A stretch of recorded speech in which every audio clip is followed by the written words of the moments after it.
तो दोस्तों, दिल्ली में विधानसभा के चुनाव होने हैं, जिसको लेकर राजनीतिक जो दल हैं वो अपनी अपनी चालें चल रही हैं।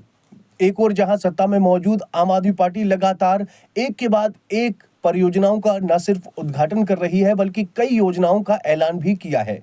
हाल ही में आपने देखा होगा, महिलाओं के लिए 2100 रुपए देने की योजना हो, चाहे पुजारी ग्रंथि सम्मान योजना हो, चाहे बुजुर्गों के लिए स्वास्थ्य का लाभ देने की योजना हो, अरविंद केजरीवाल ने इन तमाम योजनाओं का लाभ किया। लेकिन कहीं ना कहीं अब अरविंद केजरीवाल जो फंसते हुए नजर आ रहे हैं, वो कैसे? क्योंकि बीजेपी ने एक ऐसी रणनीतिक चाल चली है जिसमें कहीं ना कहीं आम आदमी पार्टी फंसती हुई नजर आ रही है। आपको बता दें कि सबसे पहले आम आदमी पार्टी की ओर से अपने उम्मीदवारों की घोषणा की गई थी, उसके बाद कांग्रेस की ओर से घोषणा की गई थी, और उसके बाद जब बीजेपी की ओर से घोषणा नहीं की गई तो लगातार बीजेपी पर हमला आम आदमी पार्टी द्वारा किया जा रहा था कि देखो जी, बीजेपी के पास तो कैंडिडेट ही नहीं है, बीजेपी के पास सीएम फेज को लेकर कोई चेहरा ही नहीं है, बीजेपी में तो अंतर्कलह चल रही है। यहां तक कि आम आदमी पार्टी ने ये आरोप लगाया था कि कांग्रेस की जो लिस्ट, जो उम्मीदवारों की लिस्ट कांग्रेस ने जो जारी की थी, वो बीजेपी हेडक्वार्टर में की गई थी। अब भैया कर लो बात, भैया जिसके साथ आपने महागठबंधन में चुनाव लड़ा वो बीजेपी के साथ लड़ेगी। दोनों के बीजेपी और कांग्रेस के बीच में 36 का आंकड़ा है, भला बीजेपी। और दूसरी बात, कांग्रेस इतनी कमजोर कब से हो गई कि वो बीजेपी का सहारा लेगी? अरे भैया, दिल्ली के चुनाव है, लेकिन अब बीजेपी ने ऐसा खेल चला, ऐसी रणनीति चली, तो कहीं ना कहीं आम आदमी पार्टी उसके चक्रव्यूह में फंसती नजर आ रही है। दरअसल बीजेपी ने अपनी पहली लिस्ट जारी की है, और जिसमें बीजेपी ने ऐसे ऐसे नामों का ऐलान किया है कि कहीं ना कहीं आम आदमी पार्टी के अंदर उथल पुथल मच गई होगी। जैसे कि बीजेपी ने टोटल 29 नाम जो ऐलान किया है कैंडिडेटों का, जिसमें 13 पर जो मौजूदा विधायकों को टिकट दी गई है और 16 सीटों पर कैंडिडेट बदले गए हैं। जैसे कि नई दिल्ली से अरविंद केजरीवाल के खिलाफ प्रवेश वर्मा को चुनाव में उतारा है। आपको बता दें कि वही प्रवेश वर्मा है जो अरविंद केजरीवाल के खिलाफ लगातार बयानबाजी कर रहे हैं आम आदमी पार्टी को लेकर। उन्होंने, जैसे कि अरविंद केजरीवाल ने 2100 रुपए महिलाओं को सम्मान देने की योजना लागू की थी, उसके बाद प्रवेश वर्मा ने आम आदमी पार्टी की इस योजना पर सवालिया निशान लगा दिया था। इसके अलावा आम आदमी पार्टी की ओर से कई सारे आरोप प्रवेश वर्मा पर भी लगाए थे कि ये महिलाओं को पैसे बांट रहे हैं, और 1100 रुपए देने का बात जो है सामने आई थी। इसके अलावा कांग्रेस की ओर से जो लिस्ट जारी की गई थी, उसमें कहीं ना कहीं सीएम आतिशी के सामने मुश्किल खड़ी हो रही है, क्योंकि कांग्रेस ने कालकाजी सीट से अलका लांबा को मैदान में उतारा है। भाई, दिलचस्प बात यही है कि कांग्रेस ने कालकाजी सीट से अलका लांबा को उतारा है, क्योंकि आपको जानकारी हो कि अलका लांबा पहले आम आदमी पार्टी में हुआ करती थी। उसके बाद उन्होंने जैसे भी आरोप आम आदमी पार्टी पर लगते आए हैं, जो भी कोई छोड़ता है आम आदमी पार्टी को, तमाम तरह के आरोप पार्टी पर लगाता है। ऐसे ही कुछ आरोप लगाए थे आम आदमी पार्टी पर अलका लांबा ने, जिसके बाद कांग्रेस ज्वाइन कर ली थी। अब कांग्रेस ने आतिशी के खिलाफ अलका लांबा को उतारा है।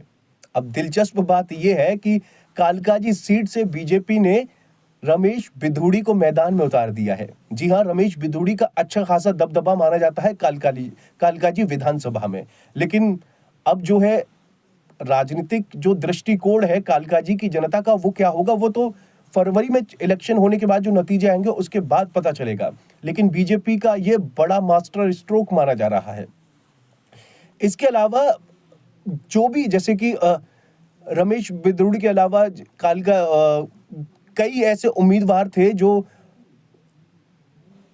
आम आदमी पार्टी को छोड़कर बीजेपी में शामिल हुए थे। बीजेपी ने उनको टिकट दिया है, यानी जो मौजूदा विधायक थे उनको टिकट दिया है। अगर लिस्ट की बात करूं तो बीजेपी ने 29 नामों का जो ऐलान किया है, उसमें आदर्श नगर से राजकुमार भाटिया, बादली से दीपक चौधरी, रिठाला से कुलवंत राणा, नागलोई जाट से मनोज शौकीन, मंगोलपुरी से राजकुमार चौहान, रोहिणी से विजेंद्र गुप्ता, ये नाम बहुत बड़ा है क्योंकि विजेंद्र गुप्ता बहुत बड़े नेता माने जाते हैं क्या नाम है दिल्ली के विधानसभा चुनाव के लिए, क्योंकि दिल्ली बीजेपी का एक बहुत बड़ा चेहरा विजेंद्र गुप्ता है। इसके अलावा शालीमार बाग से रेखा गुप्ता, मॉडल टाउन से अशोक गोयल, करोल बाग से दुष्यंत कुमार गौतम, पटेल नगर से राजकुमार आनंद, राजौरी गार्डन से सरदार मनजिंदर सिंह सिरसा, जनकपुरी से आशीष सूद, विजयवासन से कैलाश गहलोत। जी हाँ, ये नाम बहुत बड़ा है क्योंकि कैलाश गहलोत कुछ दिनों पहले आम आदमी पार्टी में थे और मौजूदा विधायक भी हैं।